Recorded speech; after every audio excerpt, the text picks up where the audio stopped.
Or, aujourd'hui, on va parler d'un thème qui est tellement important, les halachot de Purim. Le Hamaharetz Chassid, on est tous des Chassidim Jourabi, et pour être Chassid, il faut connaître les halachot.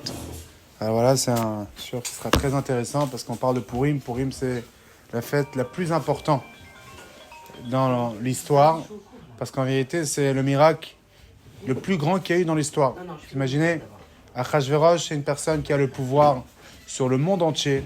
Le monde entier. 127 pays. À l'époque, il avait le pouvoir sur le monde entier, comme ça la Gemara dit dans Megillah. C'est une des 3 personnes dans l'histoire qui gérait toute la planète. Et lui, il a fait un décret. On dit que Achashverosh, c'est une marloquette dans la Gemara. Il y a une discussion, est-ce que c'était un roi intelligent ou un roi bête? Melech Chacham aya ou Melech Tipesh aya? C'est une question. Oui, c'est vraiment une question. Hein. C'est vraiment une question. Pour faire ce qu'il a fait avec sa femme. Ouais, c'est une grande question. En tout cas, il y en a qui disent qu'il était intelligent, il y en a qui disent qu'il était bête. Moi, j'aurais plutôt bête. J'étais aux États-Unis, il y a un monsieur qui m'a dit, je pense que Trump c'est Achashverosh, comme ça il a dit. Mais ok, moi je suis pas très d'accord avec lui, mais en tout cas, mais c'est vrai que des fois, tu peux pas. En réalité, c'est quoi? C'est qu'en réalité, le roi, Lev Melachim Yisraël Biad Hashem, c'est écrit que le cœur des rois et des princes sont dans les mains de Dieu. On est tous des pions, comme on a expliqué, que Dieu nous donne du pouvoir, mais en réalité, le vrai pouvoir, c'est lui qui l'a. Alors, de la même façon qu'Achashverosh, il a fait un décret, en vérité, c'est Aman qui l'a influencé de faire ce décret, eh bien, ce décret, pourquoi il est venu? Il est venu très simplement parce que le peuple juif n'a pas réalisé qu'on est dans le Bokeror, qu'on est dans les mains d'Hachem. Ok, on pensait que on était intelligent, on pensait qu'on avait des relations dans la royauté, dans le gouvernement, etc. Alors on a commencé à faire la fête, etc. Et à ce moment-là, Dieu dit, écoute, vous êtes comparé à un agneau entre 70 loups. L'agneau, il va se dire, moi je suis fort, je suis intelligent, c'est pour ça que les 70 loups ne me dévorent pas. Et après, Dieu dit, ok, tu penses que c'est toi qui es fort? Ok. Alors Dieu, que c'est le berger, il dit, ok, je vais te laisser tout seul. Après, qu'est-ce qui se passe? Boum. C'est un peu ce qui se passe durant toute l'histoire. Dieu, des fois, il nous fait rappeler, oh, vous avez des centaines de millions de personnes qui ne veulent pas que vous existez. Si, eh bien, vous vous connectez à moi, à ce moment-là, eh bien, vous allez tout avoir. Et si vous pensez que c'est votre force, c'est votre intelligence, une fois le rabbi dans un grand Farbringen pour Yom Tafshin Rav Zayin, eh bien, c'était après la guerre des 6 jours. Il a dit, les gens, ils pensent, il y a Amalek qui vient. On a lu Amalek la semaine dernière, et on va lire d'ailleurs celui qui n'a pas écouté Amalek, il faudrait qu'il écoute le jour de Purim. C'est Mitzvot Aseh Midoraita, c'est de la Torah, que chaque homme, femme et enfant doit écouter Amalek. Ah, c'est Shabbat Zachor. Voilà, Shabbat Zachor. Celui qui n'a pas écouté, il faudrait qu'il écoute Purim. Il a l'obligation, il va avoir des lectures ici, vendredi pour Amalek. En tout cas, et il dit, il y en a qui disent, oh, on a gagné la guerre, les Français, les Anglais, les Américains nous ont aidés, ou notre force, etc. Le Rabbi dit, c'est complètement faux. C'est Dieu, il a décidé qu'on allait gagner. Et chaque fois, on voit qu'on a des choses miraculeuses. Le peuple juif, il a des victoires miraculeuses. En tout cas, ce qu'on a expliqué, c'est que Purim, c'est une fête la plus grande de l'histoire. Pourquoi? Parce qu'en un jour, il avait le pouvoir de finir avec les Juifs. Parce que c'est lui qui gérait toute la planète. La Shmid, la Hog, la Bel, et Kol Yodim, Minar, Vatzaken, Tafenashim, Biyam Echad. Puis Shosha Asar, le Chodesh Namasa, ou Chodesh Adar. Il a décidé que le 13e jour, eh bien, c'est terminé et il va finir. Et il avait le pouvoir de le faire. Et qu'est-ce qui se passe? Il y a Esther qui vient. De base, Esther, c'était une femme qui était derrière les coulisses, comme on dit. Dans la Megillah, on dit Vatilakach, Esther et la Melech Achashverosh. Esther, elle a été prise, on la prenait. Et même quand elle arrivait chez Achashverosh, elle était comme dans. En hébreu, on dit un klouvzav. Klouvzav, ça veut dire elle était comme dans une cage en or, parce que elle se faisait gérer, etc. Et à un moment donné, Mordechai lui dit, écoute, si tu es venu ici, c'est pas pour rien. Si tu es arrivé chez Achashverosh, c'est pas pour rien. Et peut-être tu as une mission ici. Tu as une mission que personne n'a. Okay, tu as du pouvoir sur Achashverosh, sur celui qui gère le monde. Au milieu d'Aïm, l'aide Kazat Igat la Matrot, qui sait que peut-être que pour ce moment-là, tu es arrivé à la royauté. Et en effet, Esther, elle a compris, et à ce moment-là, elle a commencé à être active. Et ce message, le Rabbi nous dit, c'est pour nous tous. Dieu nous a rien demandé, il nous a pas demandé est-ce que nous envoyer dans le monde ou pas. Un jour, on se lève, boum, on est là dans ce monde. Si on est là, c'est qu'on a une mission, et chacun a une mission unique, et cette mission, on doit l'accomplir. Et comme Esther, de base, elle était passive, de base, on l'a gérée, etc. Et après, elle est devenue active, parce qu'elle a compris à un moment donné, je dois être active. Et ça, c'est à tous les âges. Il n'y a pas un âge où on peut dire non, maintenant j'ai terminé. Non. Ok? On peut apprendre, on peut voir des présidents qui sont devenus présidents à 70 ans. Aujourd'hui, Trump, il a, je sais pas à quel âge, 75 ans, je ne sais pas. Et il continue. C'est un exemple sur ça. Il faut apprendre de tout le monde dans la vie, de chaque personne. Et, chaque personne, et en réalité, on donne son exemple, mais tout le monde. Il n'y a pas d'âge. Il n'y a pas d'âge. Tant qu'on vit, c'est qu'on a une mission ici. Et Esther, elle a compris ce message, elle a réussi à enlever toute la décret. En tout cas, aujourd'hui, c'est un show d'Halachot. Alors, on va passer la Halachot gentiment. Alors, aujourd'hui, on est mardi. Demain, on est mercredi. Demain soir, il y a une grande soirée. Vous êtes tous invités. Bezrat Hashem, pour l'anniversaire de mon papa. Entrée libre. Il faut juste s'inscrire avant, comme ça, on sait combien de personnes pour préparer les plats. Une soirée de kumzing, de chant, etc. Il va y avoir aussi, on va essayer de s'inspirer de l'éducation de mon père. Comment éduquer nos enfants à travers la joie. C'est en réalité le secret de la réussite. Quand il y a la joie à la maison, c'est à ce moment-là que les enfants voudront bien grandir et voudront se connecter à Hachem, etc. Tout ça avec la joie, et on va donner des outils. Plusieurs intervenants. Chaque intervenant, il va parler quelques minutes, parce que voilà, il y a une équipe. Et on va chanter ensemble, etc. Il va y avoir des danses, bien sûr avec une écriture, etc. En tout cas, mercredi soir, on a fini. C'est le premier jeté. On arrive jeudi matin. Jeudi matin, on commence le jeûne. Ok? Le jeûne, c'est le jeûne d'Esther. C'est un jeûne qui est important, mais qui n'est pas important comme Tisha B'Av et comme Yom Kippour. En d'autres mots, une femme qui est enceinte ou une femme qui allait, ou je ne sais pas. Il peut y avoir plusieurs raisons pour lesquelles, si on a des questions, il faut demander à un rave, exactement. Hein? C'est exactement ça. Il faut demander à un rave. Mais ce que je veux dire, c'est que c'est un jeûne qui est moins important que les autres. Je veux dire, c'est moins grave d'avoir des raisons pour lesquelles il y a des jeûnes où il faut mieux plus s'éviter. En tout cas, voilà. On commence le jeûne le matin, à l'Ot HaShachar. Et durant toute la journée, c'est important de... Le jeûne, en vérité, c'est pas seulement... On mange pas. On n'est pas en train de faire un régime ici. C'est un moment de tchouva. Faut demander comment on peut faire tchouva, etc. Pourquoi on fait ce jeûne-là? Il y a plusieurs avis. Il y a un avis qui dit que, et l'avis principal, en vérité, il dit parce qu'à l'époque de Esther et de Mordechai, ils ont jeûné, le peuple juif, le 13 Adar.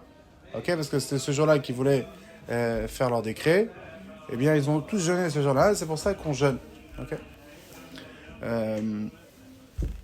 En tout cas, ce jeûne-là, comme je dis, c'est un jeûne qu'il faut faire tchouva. Et Amen. Et Amen.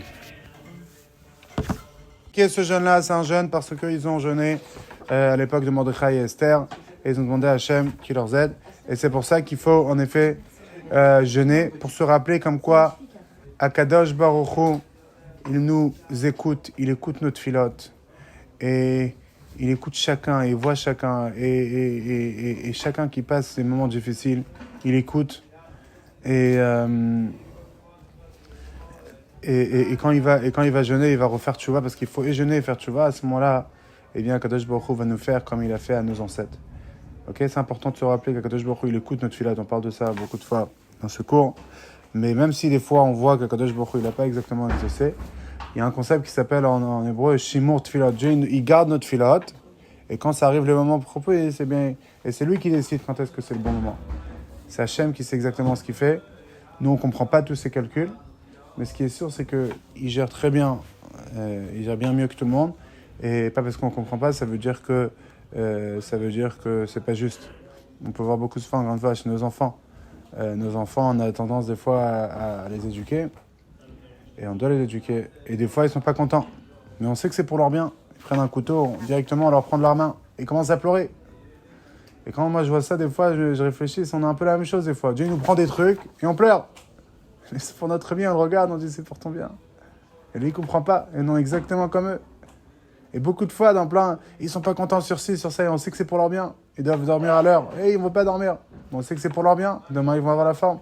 Et comme ça, chaque chose, on apprend tellement de choses de enfants que, en vérité, on est tous des enfants d'Hachem. Et il y a plein de choses qu'on ne comprend pas. Mais Hachem, c'est exactement ce qu'il fait. Quelqu'un qui va selon... Bonjour, c'est quelqu'un qui va selon les directives de la Kadosh Baruch Hu. Eh bien, et même je suis en train de faire une formation. Et là-bas, le monsieur qui parle, hier, ils ont amené un monsieur, je pense pas qu'il est religieux. Mais il disait, ça vaut le coup de vivre d'une façon morale, d'une façon juste. Il dit, des gens comme ça, ils sont beaucoup plus heureux. Comme ça, il dit. Et c'est très vrai. Il dit, alors, il faut payer un prix pour ça. Ok. C'est un prix à payer quand tu veux te comporter vraiment selon la loi et selon la moralité.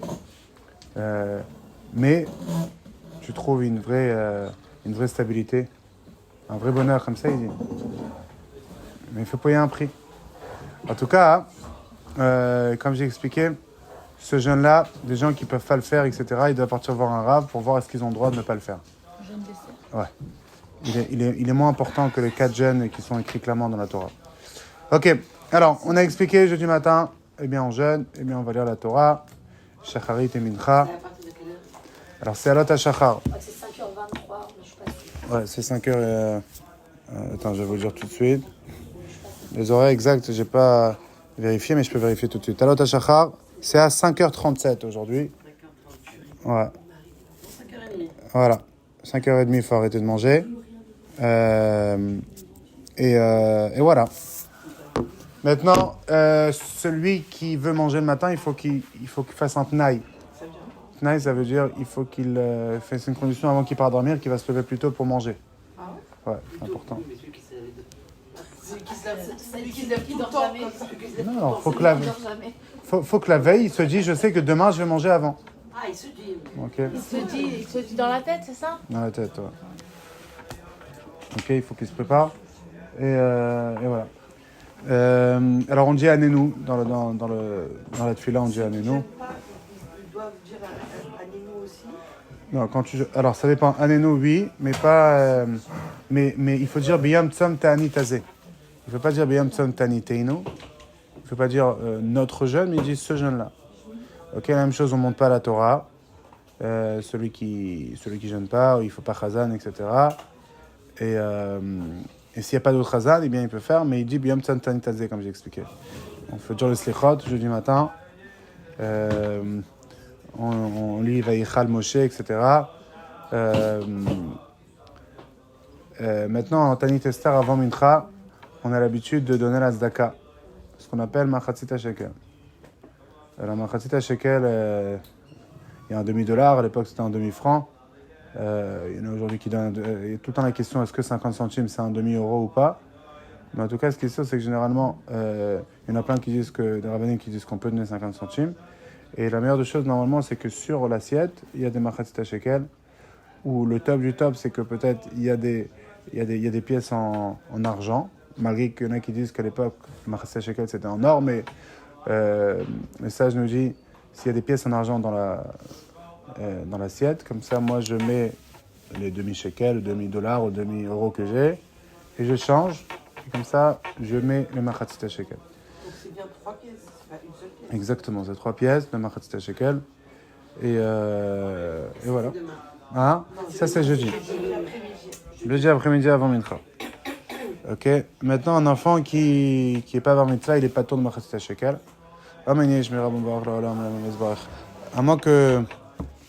moins que son père, il a déjà donné une fois. Si son père, il a donné une fois pour lui, c'est terminé. Il devrait tout le temps donner pour lui. Ok. Il y en a qui disent que même quand tu as 13 ans, tu n'es pas tour. Tu n'as pas besoin de donner jusqu'à 20 ans. Parce qu'à l'époque du Tamikdash, c'est à 20 ans que ça a commencé le travail dans le Tamikdash. Il y en a qui disent qu'il est chayav. En tout cas, aujourd'hui, le minhag, c'est de donner pour les enfants. Juste fini. Aujourd'hui, le minhag, c'est de donner pour les enfants. Et la même chose, les femmes. Il y en a qui disent qu'ils sont patour de Machatzit HaShekel. Et il y en a qui disent que c'est chayav, qu'ils sont chayav. Alors pourquoi donner si on peut donner? Pourquoi ne pas donner si on peut donner? C'est tout. Alors le top, on donne pour tout le monde et après chacun fait comme il veut. En tout cas, ce qui est sûr, c'est que celui qui est vraiment chayav, c'est un homme plus que 20 ans. Yes. Ah voilà, c'est ça. C'est tout. C'est-à-dire Généralement, on répond aux questions. Un enfant se considère un enfant jusqu'à bar mitzvah, bat mitzvah. Voilà. Mais par rapport à Machatzit HaShekel, c'est 20 ans. Ah d'accord. Il n'est pas appelé enfant, mais il n'est pas appelé chayav. C'est-à-dire que moi, je peux donner pour un enfant qui a pas 20 ans, je peux donner pour lui. Oui. Mais si on l'a donné une fois, on va donner tout le temps. On donne un demi-shekel? 3 demi-shekels. 3 demi-shekel. 3 pièces de 50 centimes. Exactement. On met dans la tzedaka direct? Normalement, il y a une. Je donne ici.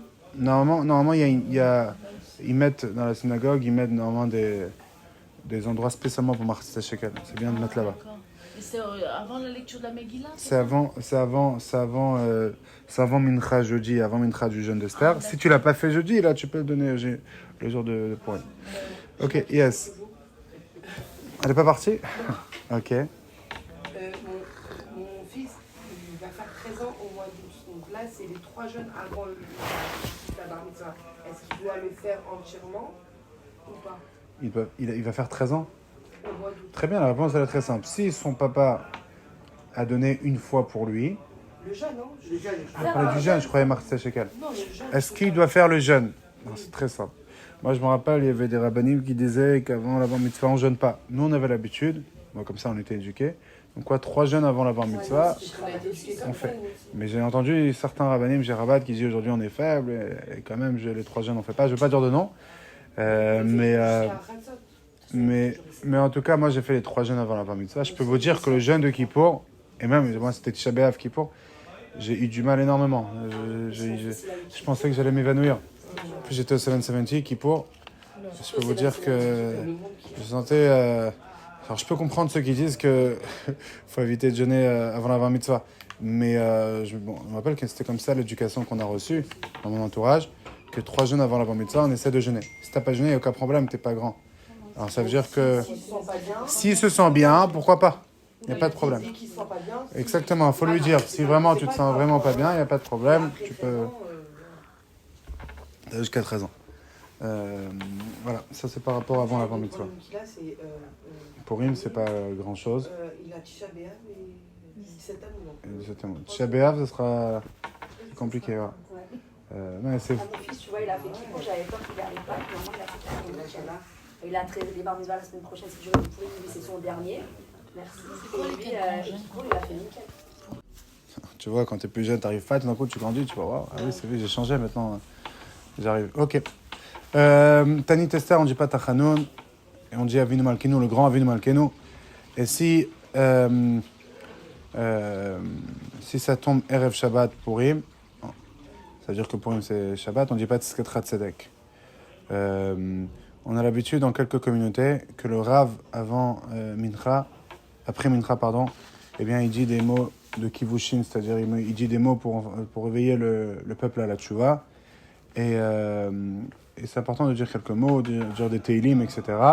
Et je répète encore une fois, la Tchouva, eh bien, le jeûne, il faut faire jeûne et Tchouva. S'il y a ceux qui jeûnent après, durant la journée, ils font pas des choses qui les réveillent à la Tchouva, eh bien, le Shulchan Aruch, il dit ça suffit pas, il faut les deux. Et la même chose, tu peux pas faire Tchouva sans jeûner, il faut jeûner et faire Tchouva, parce que le jeûne, c'est pour réveiller le peuple à la Tchouva. Ok. Jeudi, on a terminé, on a passé Mincha, on a tout fait, on a fait Kriyat Torah, etc. Il faut se préparer pour la Megillah. Alors, c'est important de mettre des habits de Shabbat, des habits importants pour Purim. Comme j'expliquais, c'est une des fêtes qui va pas être annulée quand Mashiach viendra. Et ça, c'est la grande question. Le Rabbi demande comment on va faire maintenant l'Evionim quand Mashiach viendra, parce que c'est écrit Efes Kilo Yebecha Evion, quand Mashiach viendra, il ne va pas avoir de pauvres. Ok, le Rabbi, dans un Fabragan, il a parlé de ça. En tout cas, Purim, c'est un moment de fête. On ne travaille pas ce jour-là. Il faut tout préparer avant.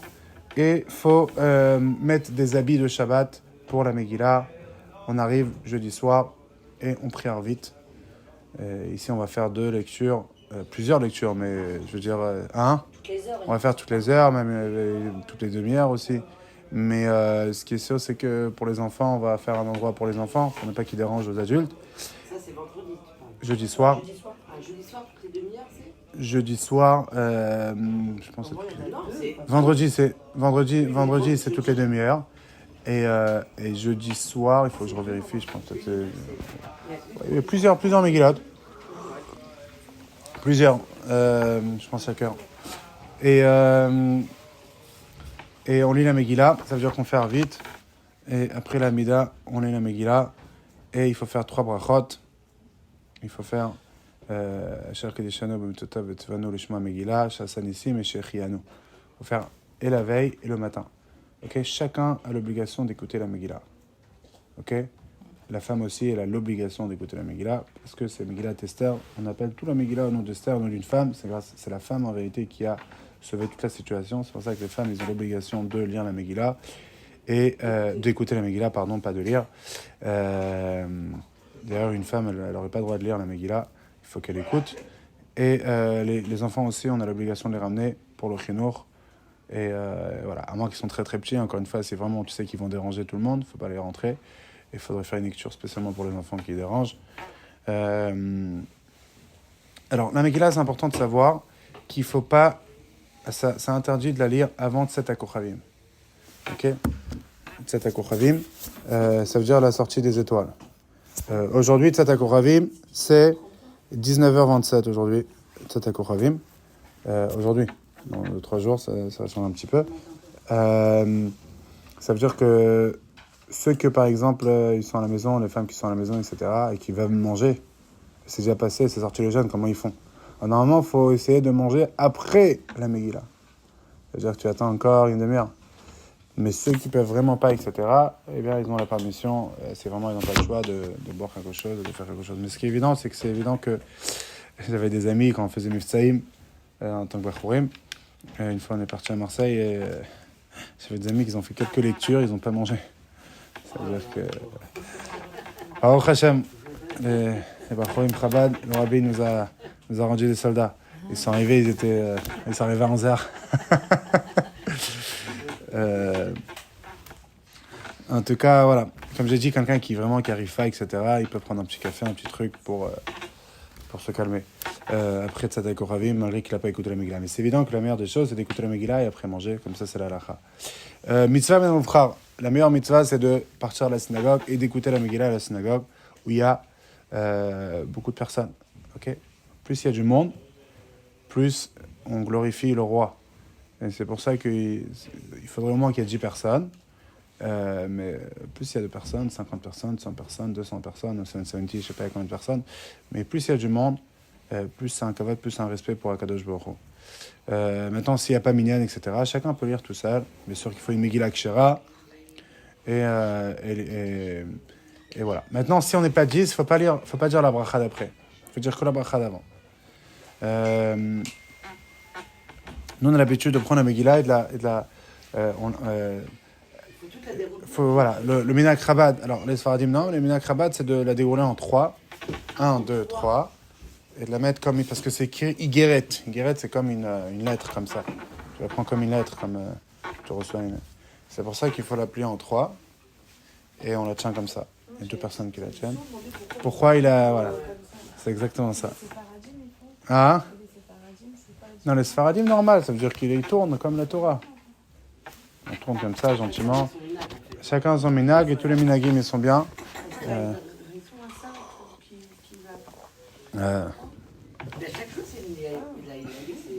Comme une guérette. Maintenant, on déplie la Megillah avant qu'on a fait la bracha. Ok? Alors, comme on l'a dit, il faut les 3 brachot avant, après on dit Shoshanat Yaakov, etc. C'est important, depuis qu'on a commencé la lecture, de ne pas parler. Ok, Megillah et Esther, il faut se taire. Et s'il a parlé, il doit refaire la bracha. Et c'est pour ça que c'est important de ne pas parler. Et par contre, s'il a déjà commencé la Megillah et il a parlé, là, il ne doit pas refaire la bracha. Mais s'il a fait la bracha, il a parlé avant qu'il a commencé, il doit refaire la bracha. Par contre, si moi j'écoute et je parle en même temps, alors je ne peux pas écouter si je parle. Et c'est pour ça que je ne serai pas quitte, il faut écouter chaque mot. Alors les femmes, c'est une chose, mais les hommes, il y a beaucoup qui ramènent leur Megillah Kshera, leur vraie Megillah. Comme ça, ils lisent doucement en même temps. Comme ça, même s'ils ont raté un mot, ils l'ont lu. C'est important, ces gens-là, de ne pas lire trop fort, de ne pas déranger ceux d'à côté. Et ça, c'est pour les hommes. Les femmes, voilà, il faudrait qu'ils écoutent, vraiment, il ne faut pas parler un mot, etc. Celui qui lit la Megillah, il doit avoir l'attention de rendre quitte tout le monde, et aussi ceux qui écoutent doivent avoir l'attention de se rendre quitte. Il faut écouter chaque mot, comme j'ai dit, et comme ça c'est sûr qu'on sera quitte. T'as pas à lire la Megillah, tu lis Périk Aleph, après Périk Gimel, après Périk Bet, après Périk Zayin, après Périk... il faut lire en ordre. Akoret ta Megillah le mafréa lo yatsa. Celui qui lit la Megillah pas en ordre, il n'est pas quitte. Mais le rabbi nous y disait, au nom du Baal Shem Tov, que c'est quoi, Akoré et Megillah, ma frère, le Yatsa, celui qui lit la Megillah. Et il pense que c'est une histoire qui a eu lieu, ça fait des milliers d'années, 3000 et quelques années, 3406 ans. Eh bien, hein, il n'est pas quitte, il faut qu'il comprenne, comme ça le rabbi dit, ben mimem esbanazé, comme on dit au début, Misha Sanessim, ben mimem. Aujourd'hui aussi, on vit la Megillah, on a des ennemis qui veulent nous enlever de la map, et nous, on va gagner cette guerre-là aussi au mois de Nissan, au mois de Hadar. Et le peuple juif, eh bien, il va avoir le pouvoir sur leurs ennemis complètement. Et les miracles qu'on a eus à l'époque, on va l'avoir aussi aujourd'hui. Il faut se rappeler que c'est pas quelque chose qui s'est passé à l'époque, c'est quelque chose qui se passe tous les jours. Et grâce à notre filote, eh bien, on va ramener la victoire du peuple juif. On se rend pas quitte la Megillah dans le téléphone, dans la radio. Et quoi que ce soit, il faut écouter directement de celui qui l'a dit. Parce qu'il y a plusieurs avis sur ça, mais la halakha, elle est qu'on ne se rend pas quitte. On a l'habitude de répéter les quatre parties de Géoula, les Yehudi Maïtaora, Mordechai Yatsa, Mordechai Yehudi, etc.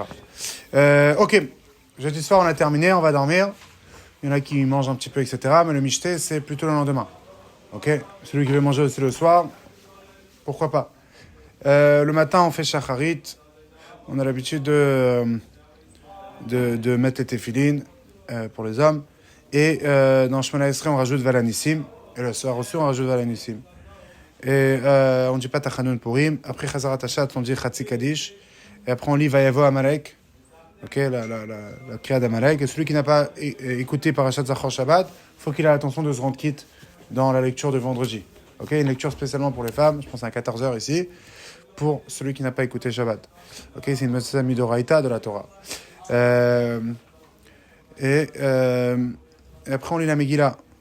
Eh bien, on n'enlève pas les tefilines jusqu'à après qu'on a la lecture de la Megillah.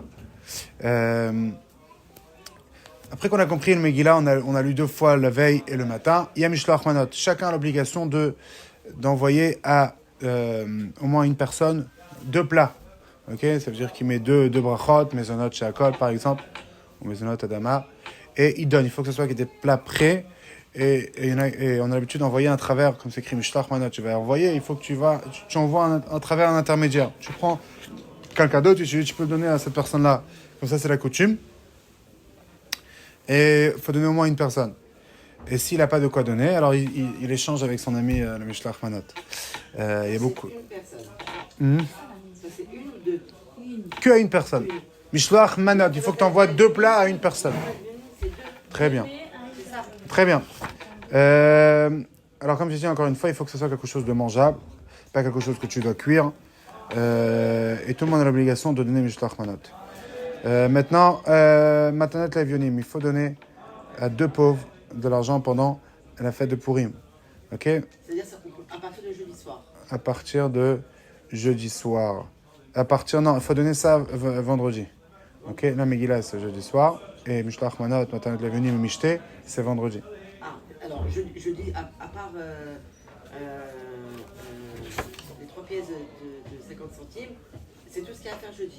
Jeudi soir, c'est la Megillah. Oui, mais ça veut dire... Ouais. C'est que ça. Exactement. On n'a pas le droit de faire... Tout le reste, c'est vendredi. Tout le reste, c'est vendredi, exactement. Si à un endroit, il n'y a pas de pauvre, eh bien, il faut mettre de côté jusqu'à qu'il va trouver un pauvre. Ah, mais la mitzvah, c'est le vendredi. Il vaut mieux faire le vendredi, mais si tu veux pas, tu écris Metanot Levionim, tu mets dans un bocal, et ça sera pour un pauvre, si j'ai pas le choix. Aujourd'hui, on peut tout le temps trouver à travers Internet, tu envoies en ligne, etc. Vaut mieux rajouter pour Matanot Levionim que pour Mishloach Manot. Ok? La plus grande joie devant le bon Dieu, c'est qu'il voit qu'on réjouit. Rajouter de l'argent, rajouter en quantité, on peut leur donner du manger, on peut leur donner plein de belles choses. Mais il n'y a pas plus grande joie devant le bon Dieu de réjouir des pauvres, des orphelins et des veuves. Et tout celui qui réjouit ces personnes-là qui sont malheureusement dans la peine, eh bien il ressemble à la Shrina, il ressemble à Kadosh Baruch Hu, que lui c'est ce qu'il fait tout le temps, eh bien il réjouit les gens qui sont dans la peine. Ok? Dites-moi. On peut pas, vendredi on peut pas. Ok? Est-ce qu'on peut donner par exemple aujourd'hui et dire à la personne, voilà, bah, tu vas donner... Ouais, il y en a plein qui font ça. Non, mais qui ramassent. Non mais ça c'est bon. Complètement. Il y en a plein qui font ça, ils ramassent et disent on va donner Bobayam, on va donner le jour même aux pauvres. Il n'y a aucun problème. Les femmes aussi ont l'obligation de faire Mishlach Manot, Matanot Lavionim. Ok, Mishlach Manot, une femme elle envoie une femme, un homme à un homme. Mais Matanot Lavionim, une femme elle peut envoyer un homme et le contraire aussi. Ok? Clair? Ou je répète? Mishlach Manot, Ouais, c'est femme. homme. Mais Matanot Lavionim, une femme elle peut donner à un homme et un homme peut donner à une femme. Clair? Il n'y a pas d'échange en maternelle. Non, il n'y a pas d'échange. Si. Il y a plusieurs femmes qui se tiennent sur leur mari qu'eux, ils vont envoyer pour eux. Mais c'est pas bien. Il faut eux-mêmes faire. Ok? Il faut que les femmes directement ils font. Même les enfants, ils doivent le faire. C'est important pour le chinour. Et voilà. Celui qui n'a pas écouté la Megillah, il n'a pas fait Shechianu. Il y en a qui disent qu'il peut bien faire Shechianu dans le Mishté. Alors, on va parler du Mishté. Aujourd'hui, le Mishté, c'est vendredi, cette année. Et vendredi, comme il y a Shabbat, il y a un halakha qu'il ne faut pas trop manger avant Shabbat pour avoir l'appétit pendant Shabbat. Ça devient un peu plus compliqué que toutes les autres années. Un sandwich, c'est bon. Alors, je vais expliquer. Ouais. Le matin... C'est une idée du Mishté. Non, mais aujourd'hui... Non, ça m'est arrivé une fois, c'était un vendredi, j'ai dit comment je vais faire. Comment je vais faire? Très bien. Le Shabbat, le machin, le travail, le machin, le ménage. Comment tu Il fais? y a des choses qu'on ne fait pas. On va vous dire le plus simple possible. Ok, on va essayer de faire les choses simples. Je ferai vite fait, on ne peut pas tout faire. Quand tu reviens le Mishté, il y aura les enfants, ils vont mettre du bazar, ils vont revenir. Tu ne peux pas passer ta vie à tout faire. Tu peux pas. Alors, on va répondre à la question. Il y a un concept cette année qui s'appelle Poris Mappa, mais on ne va pas rentrer dedans pour ne pas vous compliquer la vie. On va faire les choses les plus simples. La meilleure des choses, c'est que le matin, quand ça tombe un vendredi, on fait le mishté généralement le matin, avant Khatsot, même avant Shah Aserit. Ça veut dire, depuis 11h, tu peux commencer ton mishté. Comme l'a dit Madame Rosada, tu peux prendre un sandwich, tu fais motzi, tu fais birkat hamazon, tu te rends du quitte. Après, durant la journée, tu fais ce que tu veux, tu peux refaire mishté, tu peux continuer, etc. Au moment où tu sais que tu t'es rendu quitte, ok, le plutôt mieux c'est. Mais on a fait la misa quand on a fait. Exactement, tu as fait la mitzvah. Tu te laves les mains, tu fais motzi, birkat hamazon, valanissim, bim Mordechai et Esther, et tu t'es rendu quitte. Hein? Bien sûr, Kamouvan. Un petit ou deux ou trois ou quatre, jusqu'à Deloyada, jusqu'à que tu comprends plus rien. Voilà. Et peut-être ça serait bien, peut-être que ce sandwich il sera à la viande, peut-être, parce que c'est important de manger de la viande aussi, comme mishté. C'est bien, il faut qu'il y ait de la viande normalement dans ce mishté. Et Moi, j'organise au travail de long. Parce que j'avais l'angoisse d'être seule pour. C'est d'habitude, je suis jamais seule. Très bien. Vendredi, machin. Donc, on va. En tout cas, ici aussi, il va y avoir quelque chose de Zrat Hashem. On organise vendredi matin pour les hommes et femmes un brunch, quelque chose de sympathique pour le mishté. Alors voilà, vous êtes tous invités. Et c'est important, encore une fois, de se réjouir, de réjouir tout le monde, etc., etc. Le temps est terminé. On a dit la halachot principale. Bien sûr, il y a encore beaucoup à parler, mais en tout cas, ça, c'est l'essentiel. Hatzlacha rabba umflaga. Après, on rentre dans Shabbat. Shabbat et Baruch Hashem, tout va bien. Kol tov.